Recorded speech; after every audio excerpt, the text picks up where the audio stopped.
Good afternoon. Today is February 5th, and I want to talk to you about an event that's going on tonight in the sky. Tonight, the first quarter moon visits and occults the Pleiades. Occults means the moon will hide the stars behind in the star cluster. I show a little picture here of what the Pleiades are. It's best known as the Seven Sisters, or M45, as in Messier 45.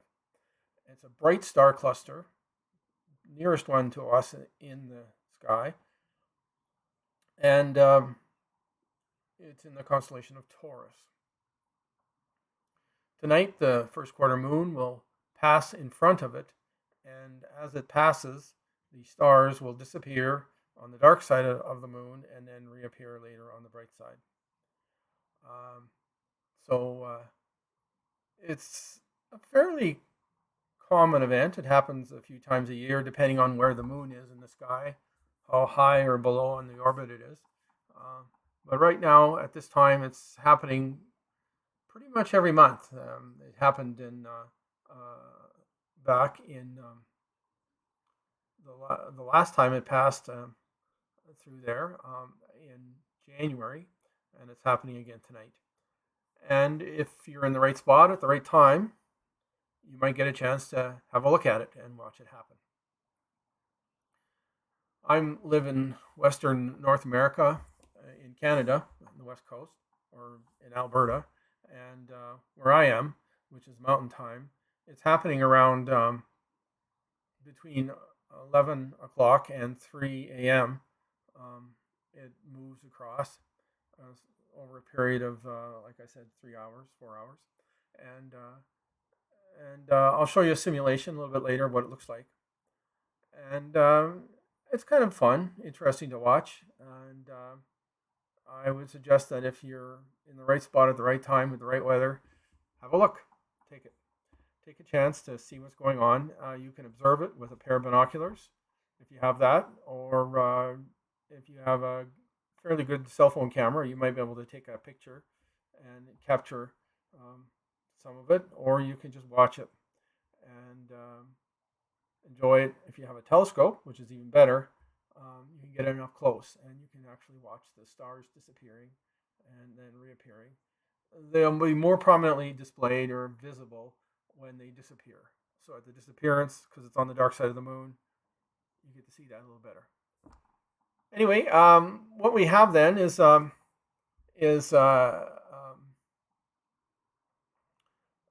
we have a view here. So I'm just going to move this aside. And so then we can see here, we have the moon. Let's pull it in tight.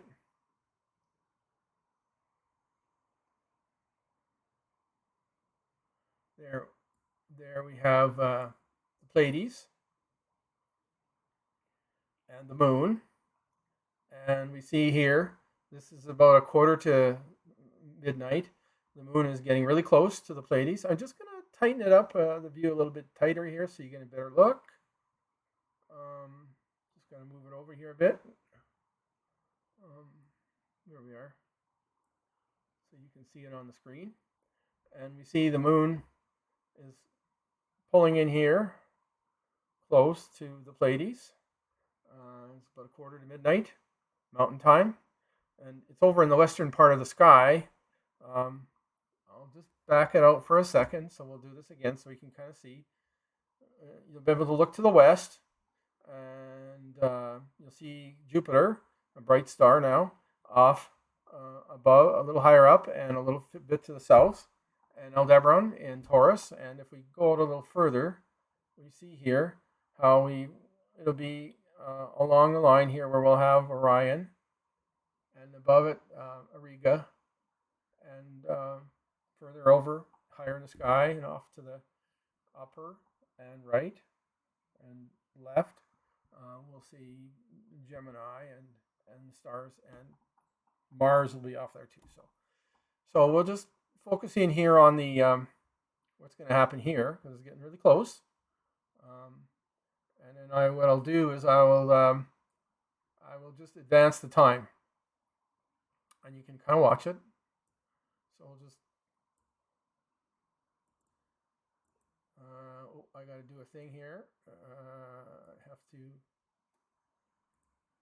there, and we'll just do that, and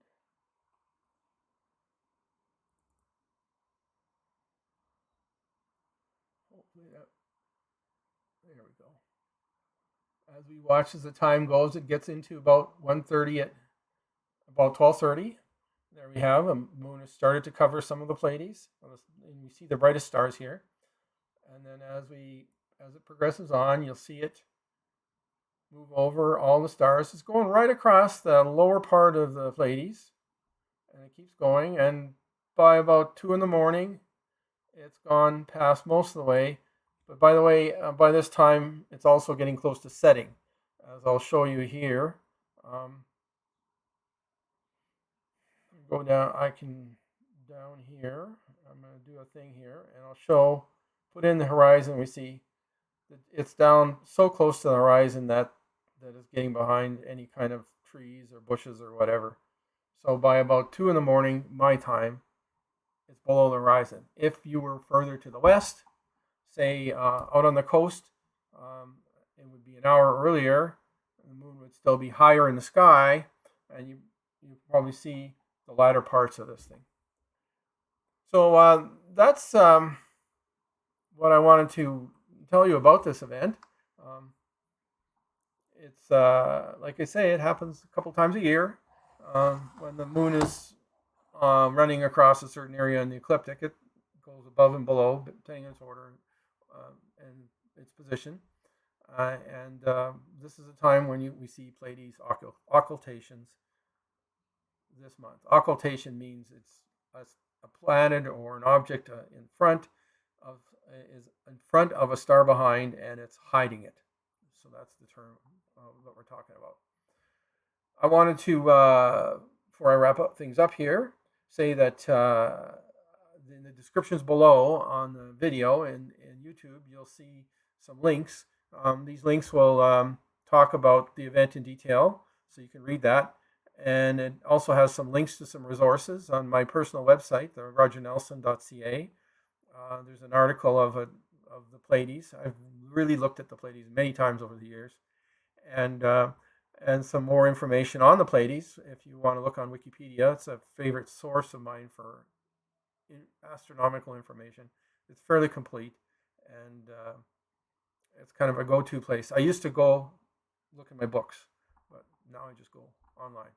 And I also want to mention that I have an article there about other astronomical events this month in February 2025. So there's a link there for that. And there's some links as well to the astronomical related websites that I have. My name is Roger Nelson, and I live in Calgary, Alberta. And also, in addition, I want to put a little plug in for this little software tool here that allowed me to do this little animation. It's called Stellarium, and I downloaded it from a web page, and I used it. I've actually used it for many years. It's an old program. It's been around a long time, and it's got lots of good, neat astronomical information in it.